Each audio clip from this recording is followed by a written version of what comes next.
Cette méthode d'étude biblique va vous sauver d'une mauvaise compréhension des Écritures. C'est la méthode d'étude des qualités qui consiste simplement à prendre une qualité et l'étudier dans sa profondeur. Premièrement, vous allez choisir une qualité, par exemple, amour. Ensuite, qu'est-ce que vous allez faire? Vous allez choisir l'opposé de cette qualité, haine. Parce que pour définir l'amour, vous pouvez définir l'amour à partir de la haine. Vous choisissez le contraire. Après avoir choisi le contraire de ce qui concerne la qualité, vous allez faire une étude simple de mots amour et des mots haine. Et pour faire l'étude, vous allez chercher par exemple l'étymologie, l'origine, mais vous allez également dans la Bible et voir en grec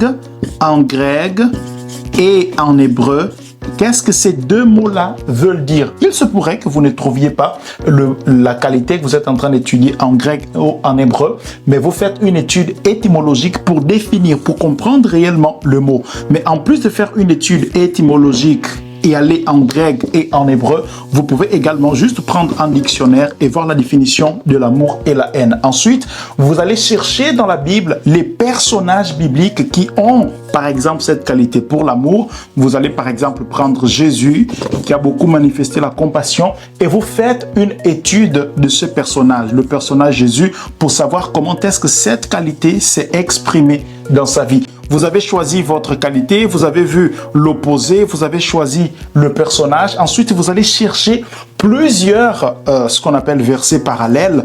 Vous allez chercher plusieurs versets parallèles où abordent donc cette qualité. Quels sont les versets qui parlent souvent de ces qualités et dans quel contexte ces versets parlent de cette qualité-là pour mieux comprendre la qualité. Et vers la fin, vous allez simplement choisir un verset à mémoriser en rapport avec cette qualité. Par exemple, Jean 3,16, Dieu a tant aimé le monde.